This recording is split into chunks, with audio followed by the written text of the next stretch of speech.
Before we get started with Adam tonight, I figure I'll just go around the officers table. I know there's a few announcements that some people would like to make. Jolie, do you want to start? I think you wanted to talk maybe about Fun Day.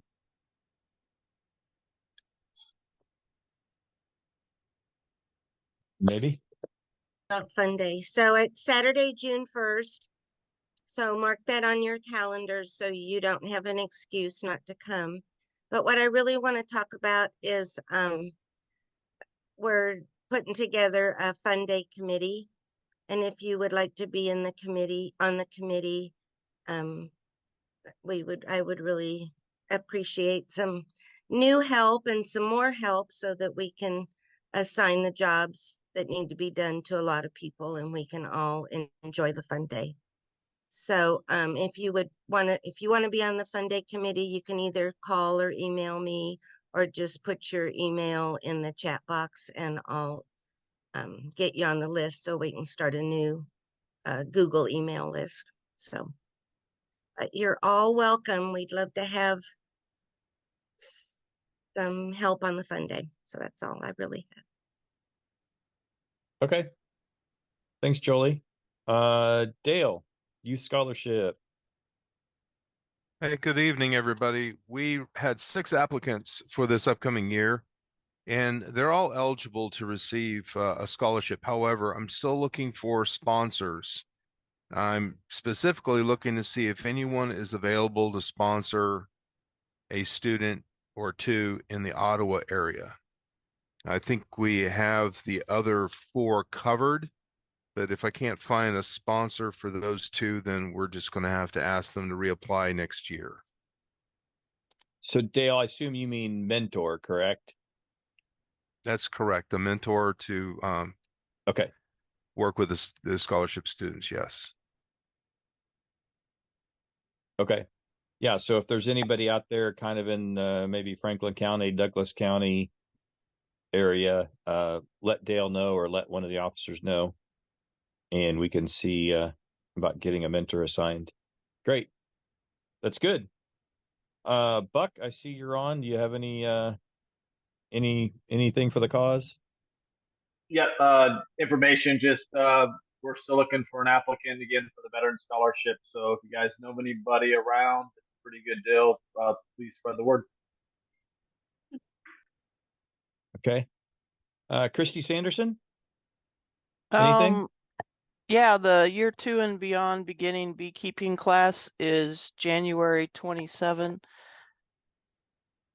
I just emailed Bob a new program this evening, so the one that's online's a little bit different already, but things are well on the way for year 2 and beyond. And is that going to be at the fairgrounds? It'll be at the Douglas County Fairgrounds in the Flory building. Registration will start at 8:30 in the morning. Okay, great. Yep, and it's always good, even if you're an experienced beekeeper, you'll always get an opportunity to learn something on those year 2 classes, even the year 1 classes. So if you guys can, anybody that has that weekend open, it'd be a good opportunity. Cheryl Burkhead, anything? Let's see. If you are needing to renew your NEKBA membership, you may be getting something by way of email or letter reminding you. Tim Marshall's going to be taking that over in January, but I did start a few reminders with the last email that was sent out in December, and I had some leftover ones for those that still get it by mail. So please get those into Robert. That's it. Okay, great. Yeah, if you haven't, if you're not a member of NEKBA or if you need to re-enroll, I'm sure you can do that online. Robert's got it all set up to do that online. Becky Tipton, I see you're out there. Do you have anything for the cause? I do not, but okay.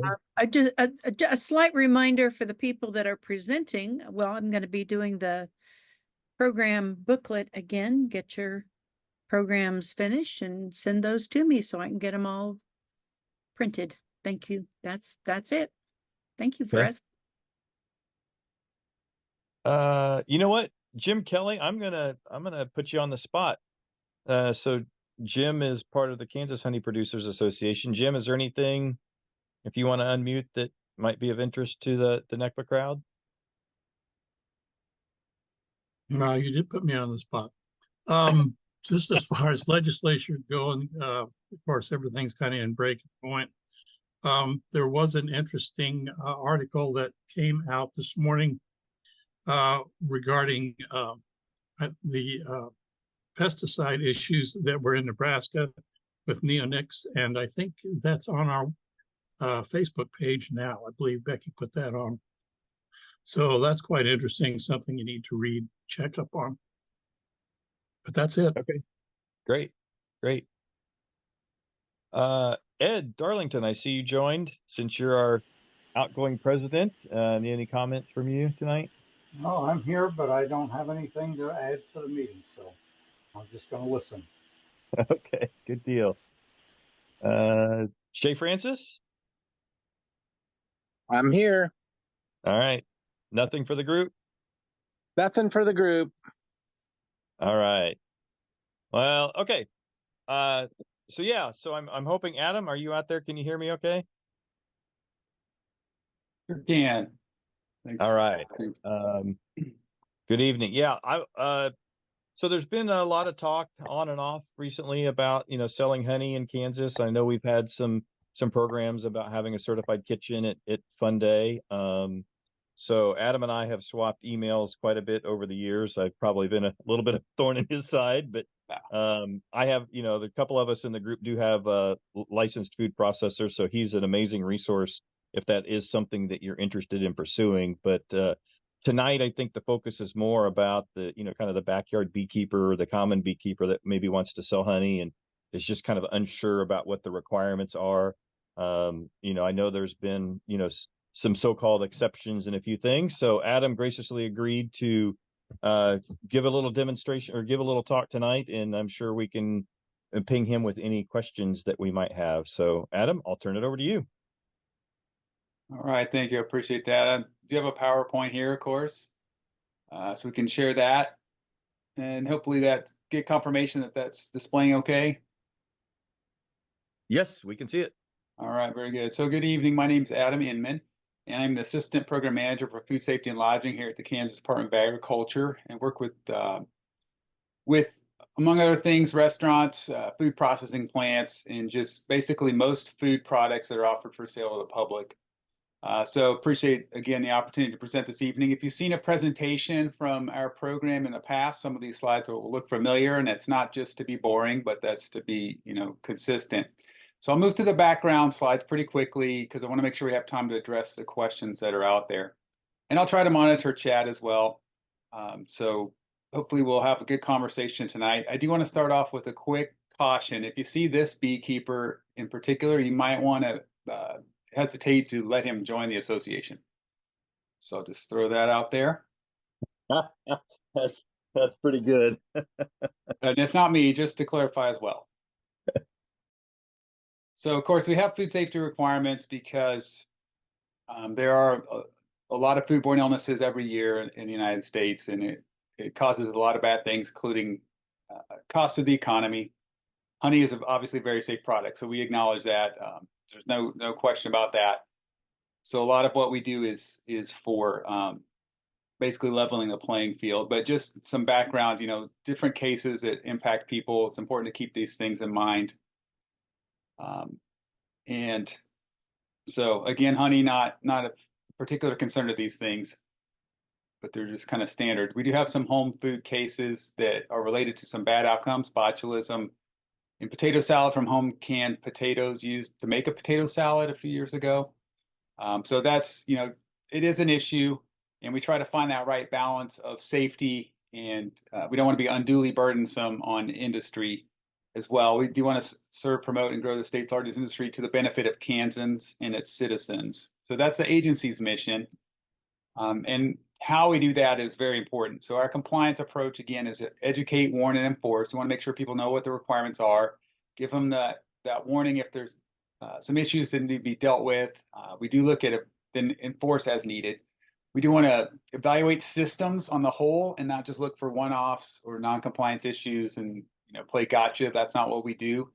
We look at the whole system and make sure that things are going well, and that if there are issues, that the system is designed to catch those issues and to correct them on their own without our interventions. And then dialogue throughout the entire process is critical.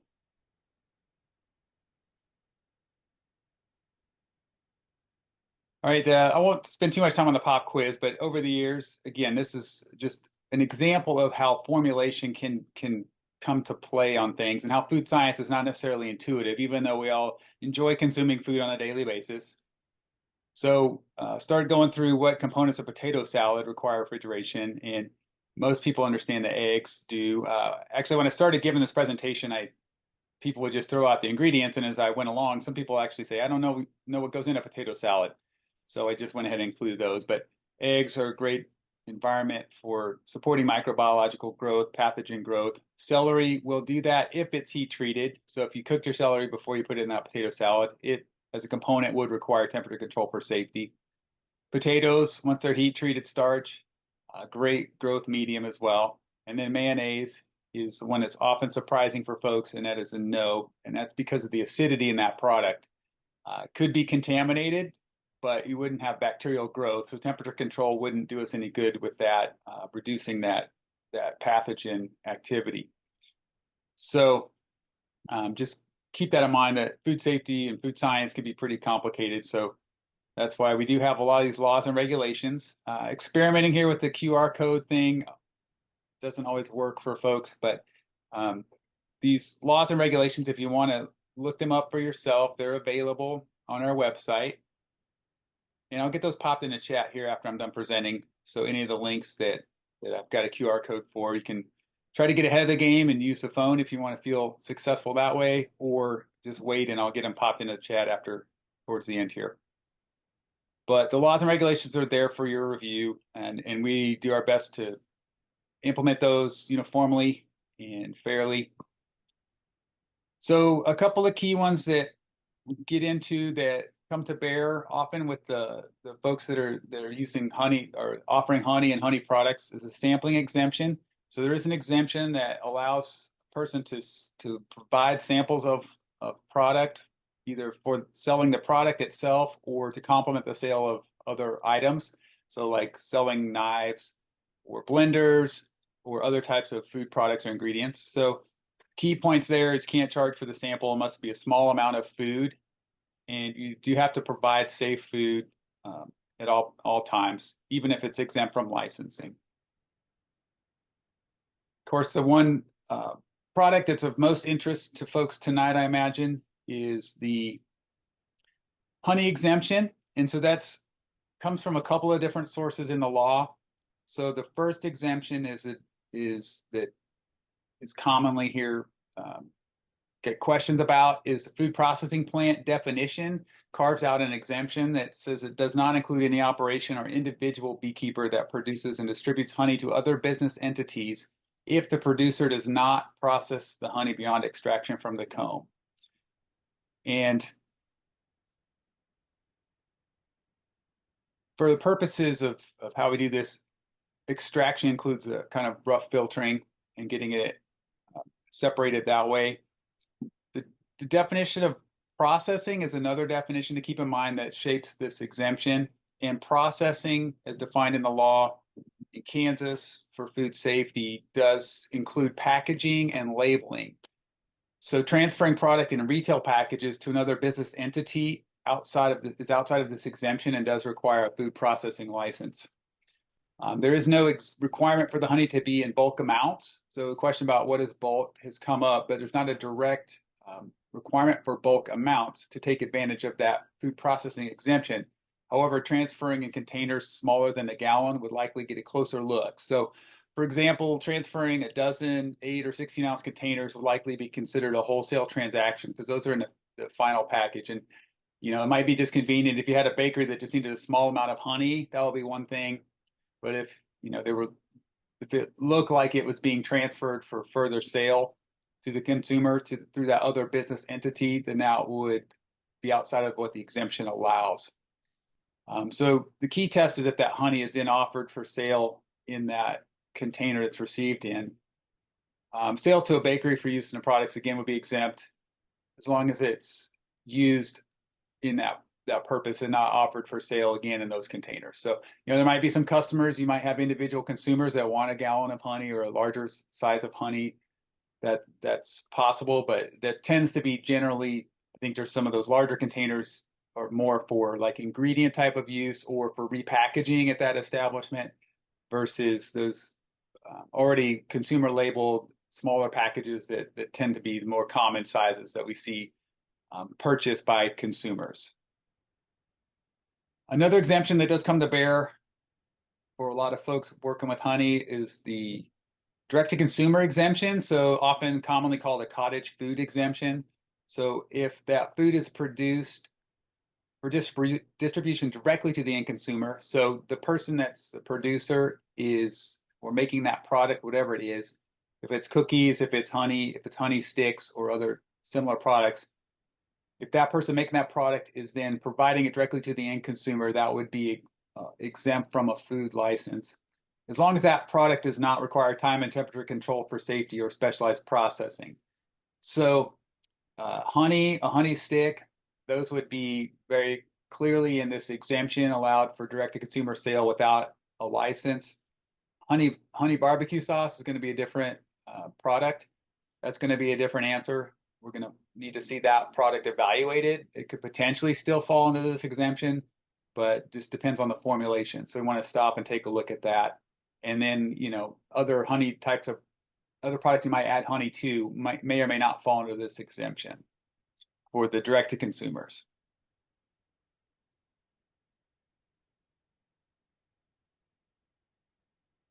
So covered this pretty well, but again, no specialized processing. So no low acid canned food, as they call it. So think of typically that's more vegetables, green beans, those kind of things. No acidified foods where you're pickling things. And then no wholesale. It's got to be, again, directly to the end consumer by the producer of that product. And I'm sure you're all aware, honey is not defined in federal law or Kansas law. There used to be a prohibition on imitation honey, but we feel as long as it's presented honestly, if it was an imitation product, the consumer can make that choice if that's what they want to purchase or not.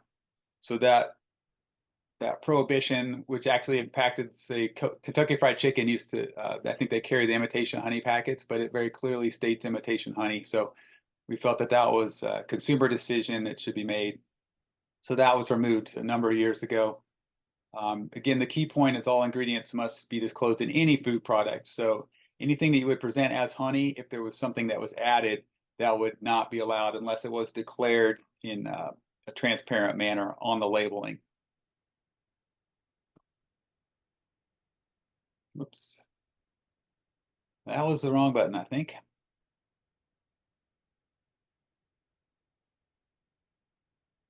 There we go. Just missed the target a little bit.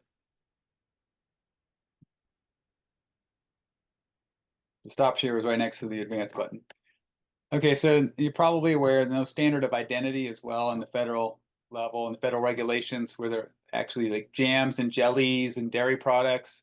There are a lot of products that have ice cream has a standard of identity that says if you're going to call it ice cream or fruit jam or fruit jelly, you have to meet these particular requirements for moisture content, ingredients that are used, and optional ingredients and those kind of things. There's nothing for honey like that.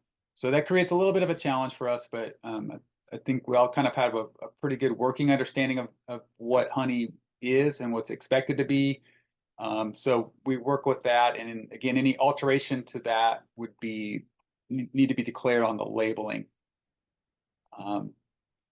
There can be adulteration. In case of honey, it's mostly economic adulteration, where you're trying to pass something off like something that's maybe got a simple syrup added in place of some honey. You're cutting that product or doing something else to present it as other than what it is to make a profit. That would be called an economic adulteration or substitution. That would not be allowed. That would obviously be illegal. Maybe you're using some drugs for that aren't approved for a particular use and might have residues that would carry over into honey, so that wouldn't be allowed either. And then safety, of course, is pretty safe. There's, I think, pretty widespread, almost consensus on the infant botulism, but I think a lot of times the industry standard is to have that infant botulism warning on a product. It's not required by the regulations, but I'll call that out there for consideration. And then, of course, granotoxin, if you have rhododendron nectar, and it's not very common, it's usually diluted. And as we've shared before in past presentations to this community, that there's actually some product out there that puts it in there intentionally. And so we want to be cautious on that, because you can probably see it do not exceed 1 tablespoon of mad honey in any 24-hour period. So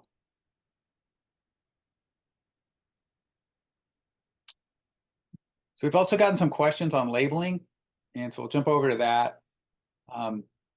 The common requirements for labeling that apply to any food product, and the common name, which is with honey, is again pretty straightforward, even though there's no legal definition.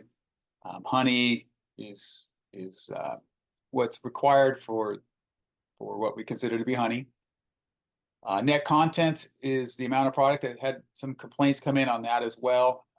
And we work with our weights and measures program at the Department of Agriculture to respond to any concerns like that. The net contents is what's required to be declared on the product label and that package label. And that net contents means the amount of product without the packaging or the container. And so for honey, that needs to be by weight in ounces or pounds. And then we recommend adding grams or kilograms. You can do the conversion for that.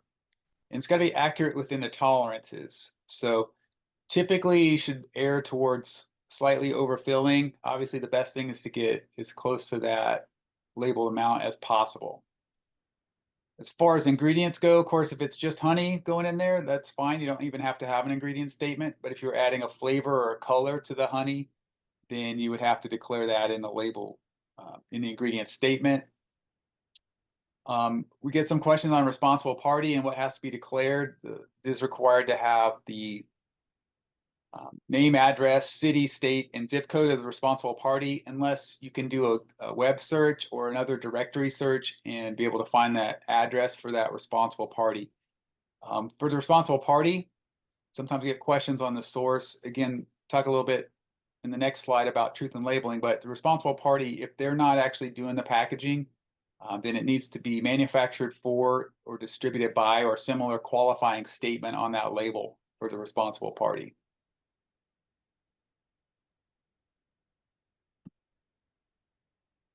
And again, an underlying theme in leveling the playing field for the marketplace is that the products are honestly presented. So any claims of source have to be verifiable. So, they say it's from their hives or from a particular county, it would need to be able to support that. They can't use it if they're buying honey from another producer, another source. It's doesn't meet that claim, then that's not allowed. So in any labeling, which would include advertisements or signs, not necessarily what's even on the product itself, a website, if those claims aren't truthful, then those are not allowed.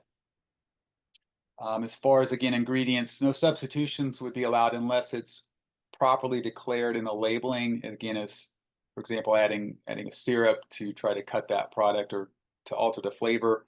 It's one thing to have a flavored honey. It's another thing to try to substitute or to try to pass off other products as honey. And so that, of course, would not be allowed unless you put it on the label and clearly state that that's what it is.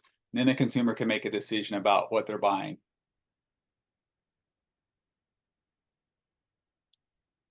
So again, talking about license, it's important to note that the line really is drawn at the case of transfer of that physical control of the products. And so I have a few scenarios here coming up that we can talk through. But overall, generally for food products, if the product requires temperature control for safety, which is not honey, in its just in honey form, then it's not a license required regardless of who it's being sold to. For wholesale distribution outside of that exemption that we talked about, that does require a license. For example, when it's being sold to a licensed food establishment like a grocery store, convenience store, specialty store, unless the product, again, is under that exemption where you're just doing the unprocessed honey to that user who can then package it themselves or use it as an ingredient themselves. That would be allowed without a license. So let's talk about a couple of scenarios that we've heard and any other questions that come up about these. So the first scenario would be, again, that extraction of the honey and then selling or distributing to the bakery for their use as an ingredient. And then that scenario would be no license would require for that beekeeper, for that honey producer.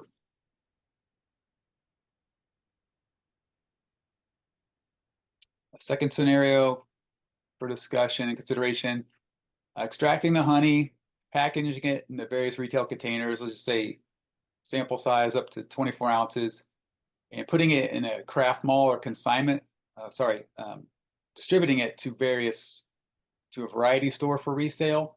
So whether that's a licensed food store or it's just a, Kansas product store that doesn't otherwise license, Tractor Supply type of store that may or may not have a food license already, that would require a food processing license for that wholesale business-to-business transaction. Scenario 3, extracting that honey again, putting it in those various sizes of retail packages, and then placing it in a craft mall or consignment shop for sale. If the product is offered for sale when the producer is not present, then that would require a food processing license for the producer. So basically, when there was not the opportunity for that direct interaction between the customer and the producer, then we step in as the representative of the customer, the consumer, for those purposes, and take that on. So basically, that transfers over to us to take on that role, and that requires a food processing license to cover those activities.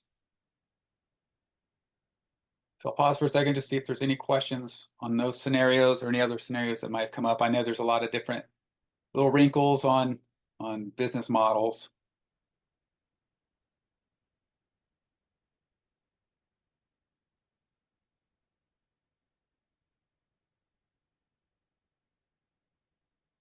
As they come up later, we can sure address them then. I'll continue on. Yeah. Adam? Yes, sir. This is Jim Putnam. I have a question. Okay. Or a scenario. My barber provides me with a free haircut from time to time in exchange for some honey. He has mentioned that I could display some honey in his barber shop if I wanted to sell it there. And this is in Lawrence. And he's retail, but he's a barber shop. Would I need a license in that case? Yeah, again, when it's offered for sale, if you're not present, like you could have an example, like here's the product they have, and then you could have your contact information there. They could contact you, and then you could arrange that transaction. That would not require a license, but if you wanted to leave a supply of honey and the barber would collect that, or it would be displayed for sale when you're not present, then that would require a food processing license. Great. Thank you. Welcome. Good question. Adam? Yes. This is Rick Elam. I get a question about the honey and infused honey, in particular with coffee beans or dried herbs. Mm-hmm. How does that fall? Where does that fall? Yeah, it's a good question. So that would fall under the direct-to-consumer exemption if the producer is distributing that right to the end consumer at the farmer's market, from the home, those kind of outlets, craft fair. As long as the producer is present, those types of products would be allowed under that exemption without a license. Now, again, that transfer, like we talked to with just straight honey, the same kind of thing. That would require that food processing license if the producer is not accompanying that product physically through that point of sale. If you wanted to offer those products to the bakery, in the bulk, that would be processing beyond that exemption to be able to just, give a 5-gallon bucket to a bakery, sell that to the bakery. If you wanted to add something to that would be further processing, would be outside of the exemption and would require a food processing license. Okay, thank you very much. Okay, so Adam, yeah, let's dive into that real quick because I think that's a thread that might need to be pulled on. All right. So I have honey. I add, let's say, a vanilla powder to make a vanilla flavored honey. So based on what you said, as long as it's direct to consumer, that's not a problem, correct? Correct. What if I take jalapeno peppers, raw jalapeno peppers, I just grew in my garden. I throw them in, a batch of honey to make some hot honey, right? Which is all the rage right now. Mm-hmm. Does that change? That's one that we would want to have that product evaluated. And so an example would be sending it to the K-State, the Kansas Value Added Foods Lab at K-State, and they can just evaluate that product, make sure. I think that the water activity, it gets a little bit, it's something we would want to look at, and we could probably get one example of it and get a sense of it. Like if you wanted to take a pickled jalapeno and put it in there, that's already acidified, and then you're adding it into a low water activity environment, that would fall under that direct-to-consumer exemption. A fresh jalapeno has got a different moisture profile. It's a low-acid food. It's going into an anaerobic environment. It's something that we would want to have evaluated before we could give you a definitive answer on. So we would do that on a product-by-product basis and get that evaluated. So if it came back as, yes, it's still a non-TCS, non-specialized product, then that would be allowed under the exemption. If it came back as there would need to be some alteration to the formulation or it needed to have temperature control for safety or something, then that'd be a different answer. But if you're doing that for the business-to-business transaction, then that would require the food processing license regardless. Right. Okay. So in theory, someone could produce a hot honey using, like you said, pickled jalapenos. It would be in their best interest then to have K-State evaluate the shelf stability of that, correct? Or the whatever you just said. But they could, if it passed, then they would still be allowed to sell that without a food processor license. Correct. Direct to the end consumer. Okay. Interesting. Okay. Yeah. Hey, So Matt, Chad. One thing to keep in mind is if you're using a dehydrated or dried pepper product, you do not have the water or moisture content. So there's very little to no chance for any type of anaerobic activity or any type of chance for harboring botulism, then that is a means to produce that product. Because once you think about using a pickled jalapeno, then you have to put all the ingredient components that you used in the pickling process on your label as well. Yeah, good point. So if you had a dried jalapeno product, that would work for your product. Again, as you mentioned, no moisture going in there into a no moisture environment. With the pickled jalapeno would, you need to transfer that over from the pickled product that you're using. If you're doing the pickling yourself, then that would be a specialized process. So yeah, there's again a lot of recipes and formulations. So some of them we might have to dive a little bit deeper on case by case. But yeah, good points. Definitely. That's why it's so complicated. We're trying to be as fair as we can, and that does add a lot of complexity.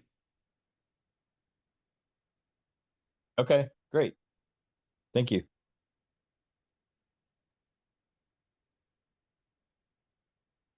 Adam, I have a question. Yes, sir. This is Mike. We heard a presentation a couple of years ago. It may have been at State. I thought from someone from your department that clued us into like a beekeeper loophole that was, as long as it was, like you said earlier, just a straight extraction, that it could go directly to consumer, as long as it was from some place that was not food oriented or only had like maybe a certain square footage of food dedicated to their business. Yeah, and I apologize. I didn't mention that. I meant to that was a misunderstanding by the presenter, and so we traced that back. I appreciate Matt bringing that and Jolie bringing that to our attention, and we walked through that and kind of identify where that was just a misunderstanding in that presentation. So the key, it's not on the outlet that was the determining factor. It's on that separation from, so what is the beekeeper doing, the producer doing, and then how's that transaction going? So direct to consumer, you have a lot more flexibility. You can put it in the final consumer package and sell that direct to the end consumer without a license. But if you, again, if you relinquish physical control of that product, then that does trigger that food processing license. So yeah, I apologize for that misunderstanding, and I know that that's kind of propagated through the community. So we're kind of working with folks to work through those issues and get that back in compliance, basically. Well, darn, I'm sorry I tuned in tonight. Now I know. I think it was Jefferson. Ignorance is no excuse for the law, but we sure do try to accommodate for folks when it's a complicated subject. Yeah, and yeah, Mike, that presentation was one of the genesis of having Adam here tonight. So all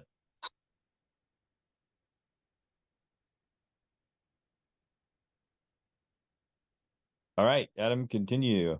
All right. Well, yeah, we'll address anything else as we have time, and I'll have my email up there at the end too. If nothing else, you can email me, and we can work through these things. So there was a question that has come in too about how does this apply to out-of-state beekeepers, and we're very cognizant. We don't want to recognizing that every state can have their own laws and so forth. When it comes into Kansas, we want that to be in as equal a playing field as we can.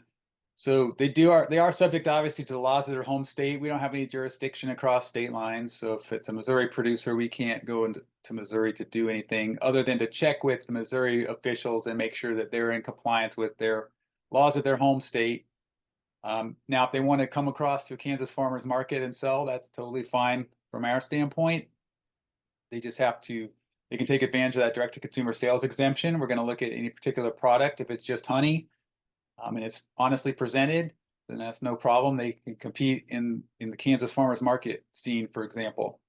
If they want to do some other type of product, we're just going to have that evaluated. If it's one of these other ones, like the hot honey that was discussed a little bit earlier, we would want to take a look at that product and make sure that it fell into that direct to consumer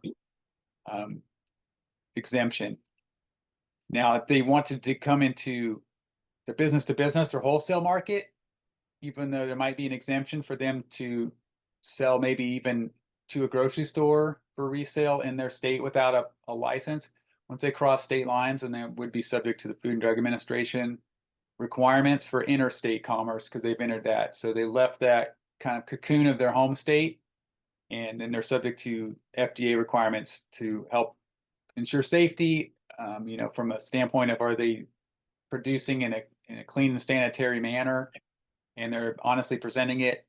And we can't go do inspections in a neighboring state or another state in the union, but the FDA could. If we had a concern, we could pass that along to FDA, and they would be subject to FDA inspection in that state where they were based and where they were producing.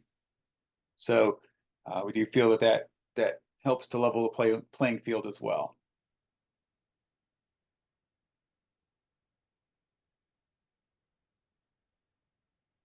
So good point. I kind of skimmed past. I'll pause here for the chat. We're pretty close to the end, and we'll circle back to that. I would say, of course, for all the exemptions, it is a requirement to offer the safe and honestly presented food. So even if you're exempt from a license, we want to make sure that you're doing that for your business sake, for your customer's sake, and for the sake of your fellow producers who are trying to make an honest living as well. So as far as if you did get into license, I'll just throw out shared kitchens or incubator kitchens can be an option. We've even had some models over the years where one producer maybe has a mobile unit that was suitable for production and was able to loan that out, or even a fixed establishment. There's a variety of these around. We have a shared kitchen document that helps identify some folks who want to put their facilities out there for consideration. So keep that in mind.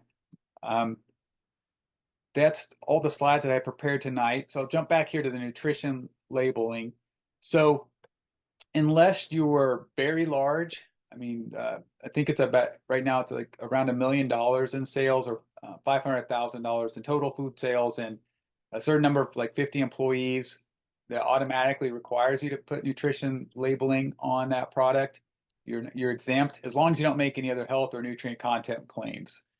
So there aren't too many of those, I think, that could be made for honey. Like low sugar honey would obviously be some other type of product. You're probably going to be having that nutrition labeling anyway. But yeah, it's not required unless maybe you have a customer that would require that or would want that. So if we're a food processing licensee and selling to a grocery store, they may want to have that on the product.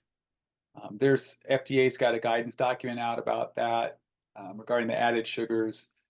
So K-State can also help provide that service. It's a pretty straight formula for honey. I think it's well established. So it's not, a huge burden, but there is a cost to make sure that the information is correct on that. So if you were for some reason wanting to put that or needing to put that on your products, you could get that done, but there's no requirement just on the face of it to have that on your product necessarily.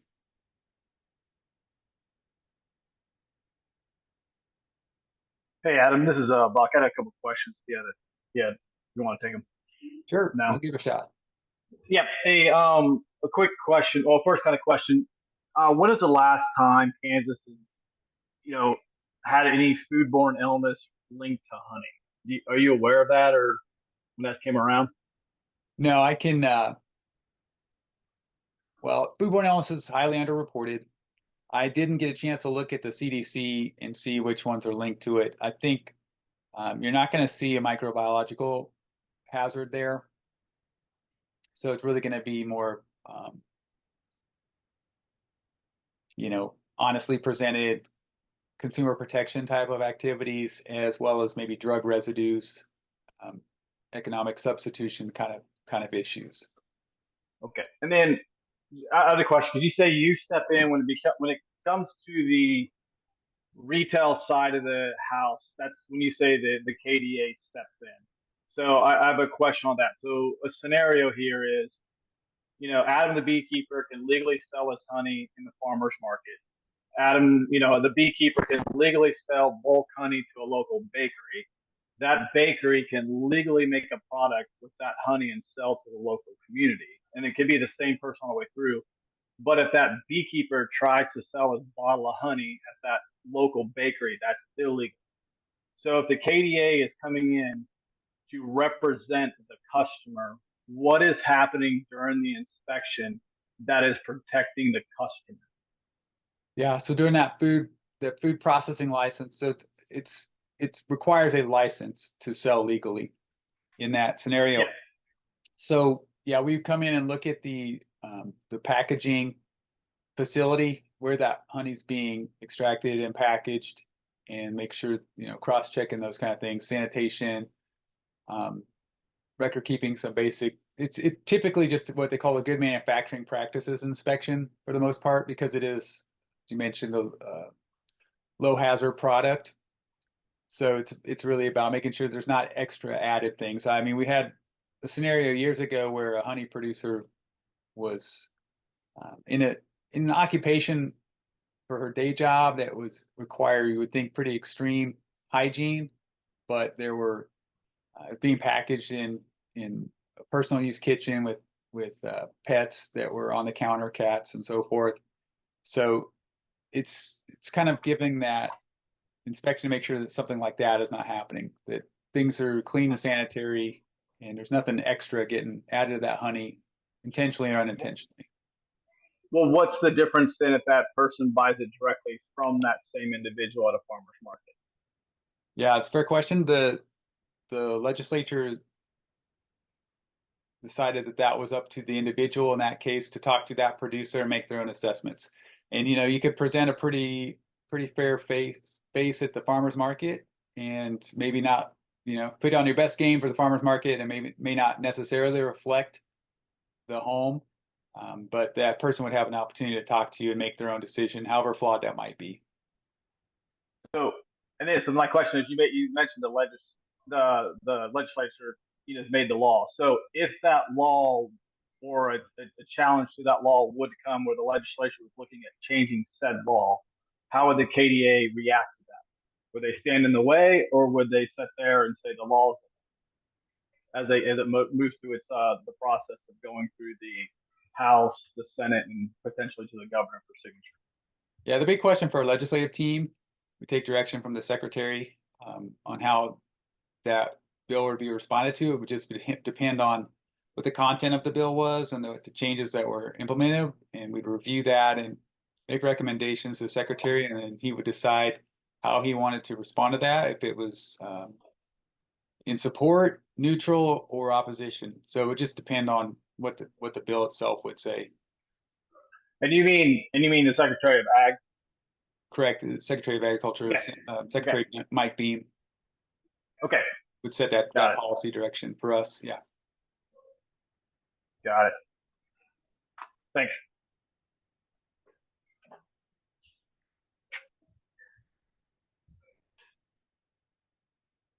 Yeah, so Adam, this is Matthew. I think you answered this pretty well, but I did want to ask. So, I'm a licensed food processor, so I can, if another beekeeper, and I'm really asking from the concept of a general beekeeper, but if I'm a beekeeper and I've got 8 buckets of honey that I don't have anything to do with, and I want to sell that to somebody else, whether they're a beekeeper or not, if they have a food processor license, they can bottle and sell that themselves, correct?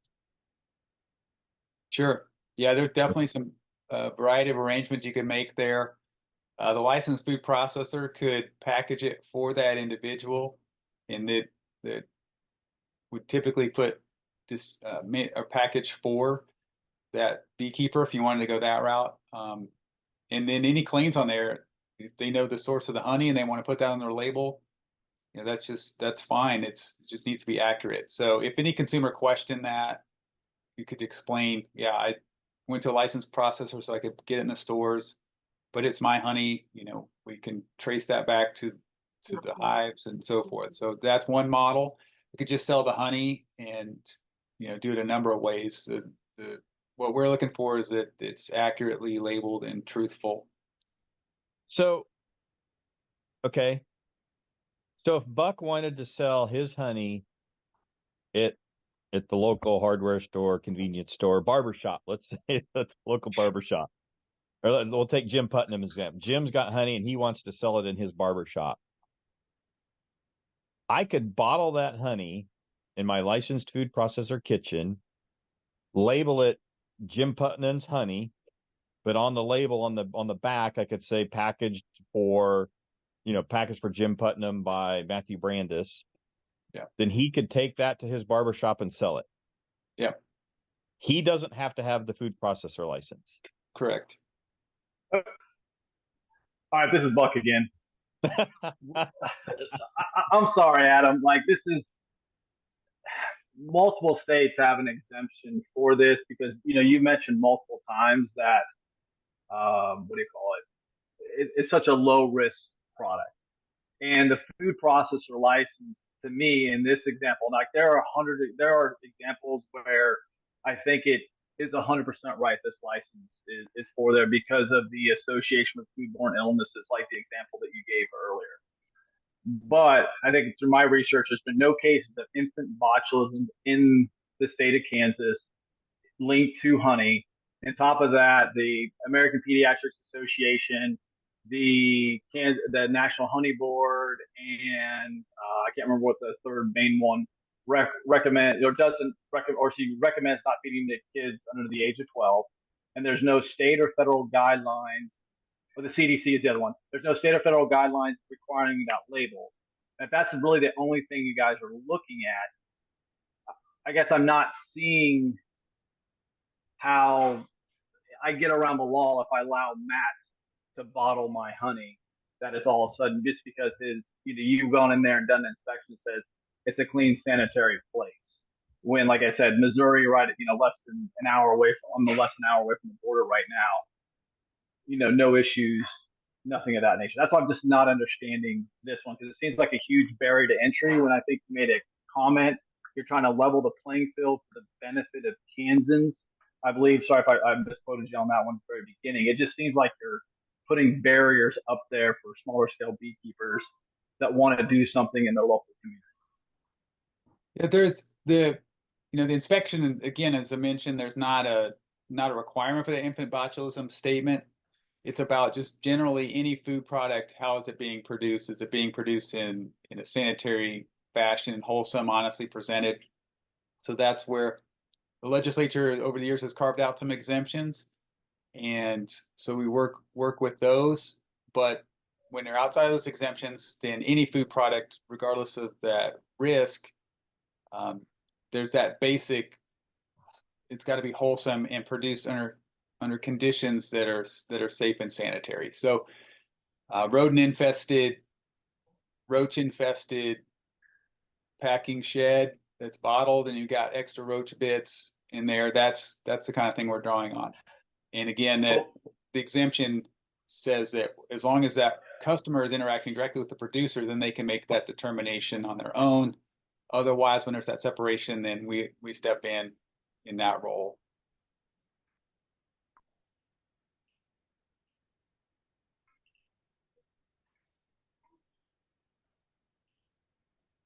So just working within that approach, and we work with the facility requirements for a licensed facility, that they are enough, not too much. They're what is needed for that particular product to be done in a safe and sanitary fashion. So not every facility is not going to be the same thing as a large potato salad manufacturer. It's going to be much different facility requirements, and the license fee is definitely a cost. We understand that. I think there's some other approaches that can be taken. So yeah, it's. Well, I mean, I agree with you, Adam. Like I've had a pre-inspection out here, and I do admit you guys are very, very, hey, what's the best way? What's the best workaround, stuff like that. How can we, do this or do that? I 100% appreciate that. But obviously, the huge barrier to entry for any of us here that doesn't have a separate, the key thing is that separate facility. That's the key thing in the what do you call it, in the regs. So that's always that huge barrier. Because like I said, even mine, I have a separate facility that I can turn into. I'm still looking at thousands of dollars to do that. And if I was another beekeeper that didn't have that, if you would do kind of the shed model, which I've seen done in other places for other things from a local business in the Ottawa area, that was $30K to do something like that, to get a food process license. Now they didn't have to go with they weren't honey related, but it was I'd say a relatively safe product and stuff of that nature. But that's what I'm saying. That's why I think it's just a huge barrier to entry for, like you said, a huge. I like that. You're not the in call on this one. I'm not trying to beat you up on that. I'm just trying to understand your guys' kind of thought kind of process on that one. And like I said, if an exemption like that for Missouri and Missouri, North Carolina, New Jersey, Iowa, Minnesota, Michigan, and Illinois all has an exemption for honey for unadulterated keyword honey. So retail. There's a lot of variables there, and it's a political question that's way above where I'm at. So I can tell you where we sit with our understanding of our responsibilities under the law for this. Other states have different funding mechanisms. Our program was also set by the legislature to be funded by license fees. And so, I think for your typical honey producer that was getting started, I think it's around $400 for the license fee and application fee the first year. And then it depends on square footage of the facility. And then after that, as long as it's renewed, then it's about half that amount for the ongoing renewal. As far as a separate facility, it just needs to be separate from a personal use kitchen. So a lot of folks have just a space in their garage that's suitable for that time, for that process. It just depends on the scale. So, you know, we try to work with folks as we can and see how we can solve those challenges. Well, and Buck, this is Chad. As he had mentioned as well, there is online a list of incubator kitchens that can be rented for as low as $20 or $25 an hour, or even max out at $75 for the day, and you can get a lot of honey bottled in that amount of time period. I know there's an inconvenience to transfer bottles and equipment and honey, but that is a go around that will keep the beekeeper in under the correct guidelines and rules and regulations. Well, my question on that one is, Adam, I thought my understanding was, and maybe I've got my understanding wrong, but that product also had to be stored in a certified kitchen, not just bottled. A product and doesn't it have to be certified for you at that kitchen? It can't just be a certified kitchen. Yeah, like I've got to pay it as well. I thought there was a wrinkle in there last time they talked too. Like I can't just go to Matt's place, use his honey and pay a fee, or use my equipment, pay a fee. I also had to get a license in there as well. I had to pay for the renewal license, correct? Yeah, so anyone that's required to be licensed in a shared kitchen has to have their own license there. So yeah, that's definitely an issue, a concern, but again, that's because we have to do a separate inspection to make sure that individual operation is operating appropriately. Once it's produced a product like honey that is shelf stable, then as long as it's a small amount of product, then it doesn't have to be stored in the licensed facility. A lot of shared kitchens will have storage, however, built in, so that it could be just kept right there. So yeah, we try to be as flexible as we can within the limits of what the law allows. So let me get this right. So Matt's Kitchens is inspected. I would have to get a license too to produce in there as well. Is that correct, Adam? Yeah, my understanding is. Yeah, it's conceptually possible that a facility could take on the responsibility of being a licensee for whoever they wanted to let use that facility, but haven't had anyone that actually wants to do that once they consider the kind of liabilities of that if there was some issue. So, honey might be one that would be amenable to that, or that might actually work versus some other shared use kitchens. But yeah, no one's taken that on. So yeah, so back to Chad's example, then how would that work? Is that even feasible then? If to run a certified kitchen and bottle honey? Yeah, we have some that are licensed in a shared kitchen, so they get to obtain their own license in that facility. Just because again, whoever owns that kitchen didn't want to take on the responsibility. It's sort of a co-op model or whatever. Okay, as long as it's a shared kitchen. Okay, and then I heard somebody post this, and I do think it's funny as well. So I can extract it in I think the person put a rat infested shed as long as I bottle it in a clean kitchen. That's all you guys are worried about, correct? Well, that's there again. There are limits, we go up to the boundaries of what we can do. Okay, got it. So it's really so it sounds like a lot of it's coming down to funding mechanism. Sorry. It could be, yeah. And if we did have a complaint of something like that wasn't wholesome, we have the authority to go do an inspection and take any action on any product that was there. So yeah, we got a report that there was a rat infested, they're packing honey and they're selling to the whatever outlet direct to the consumer. That's still not allowed. Again, as I mentioned, even though you're exempt from license, you're not exempt from providing safe, wholesome food. So we do respond to complaints regardless of whether they're licensed or not, if there's conditions that. Yeah. Buck, and this is Chad. In my experiences, when I am inspected with my incubator commercial kitchen for the honey that I sell wholesale to another retailer, the question comes up, where do you extract your honey, and can we see that location. So there is it's not like there's a go around. I mean, the state does, try to,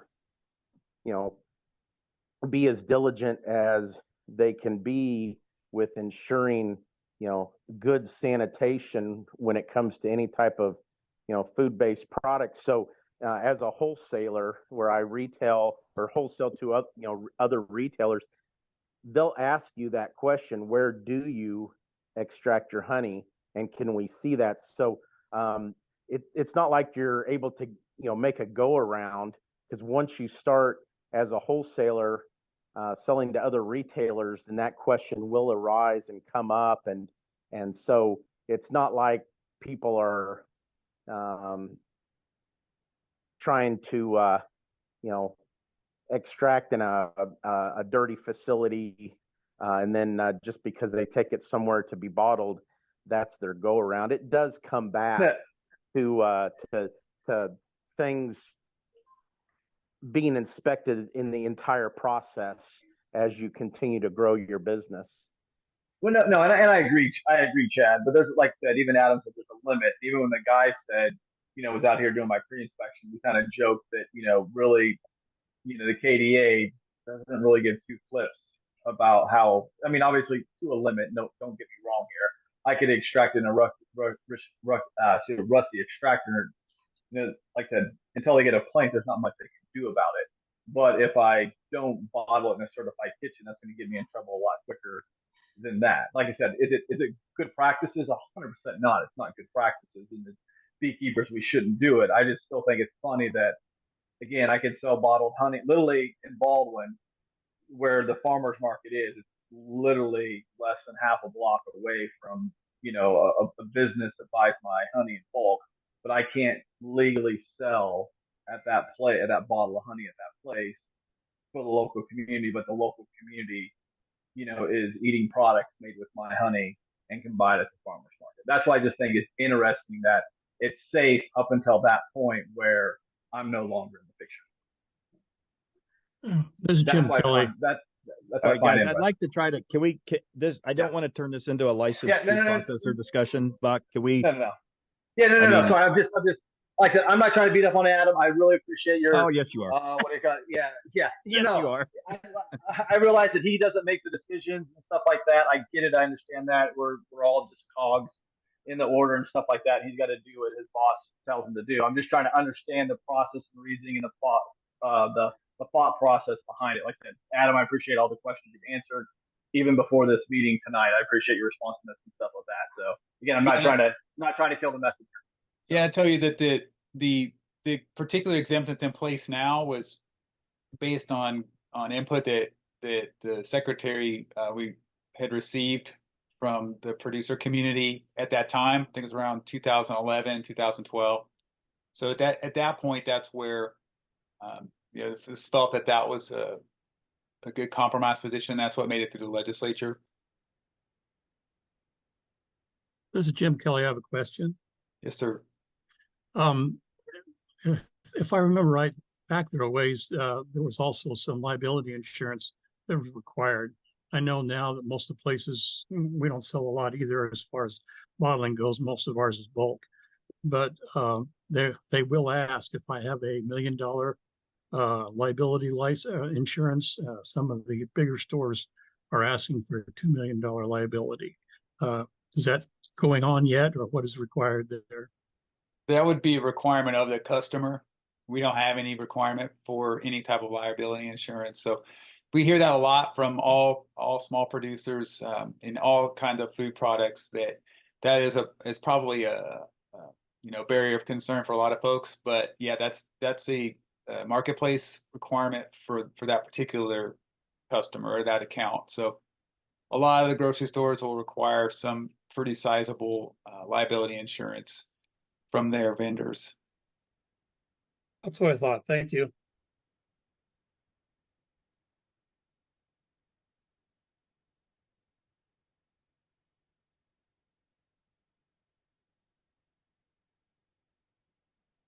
We'll address see the one question in chat about the responsible party address. And yeah, that's what's laid out is the home address or a business address. So someone they can get a hold of that responsible party at a physical address. So if you think about it on the large scale, you look at Frito-Lay and they'll have Plano, Texas address on there. That's their corporate headquarters. Obviously, a lot of different scale. So maybe if you have a resident agent, if you have an LLC and that's at a different location, that would be a viable, legal, an address that would be in compliance as well. Otherwise, it would be your name. If your address is searchable through that business name that's on that product, then that's what's required. Otherwise, you got to have that street address on there.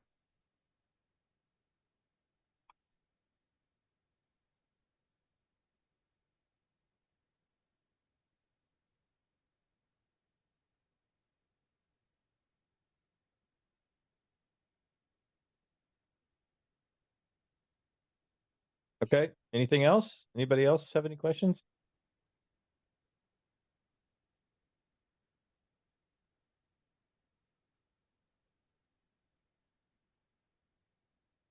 All right.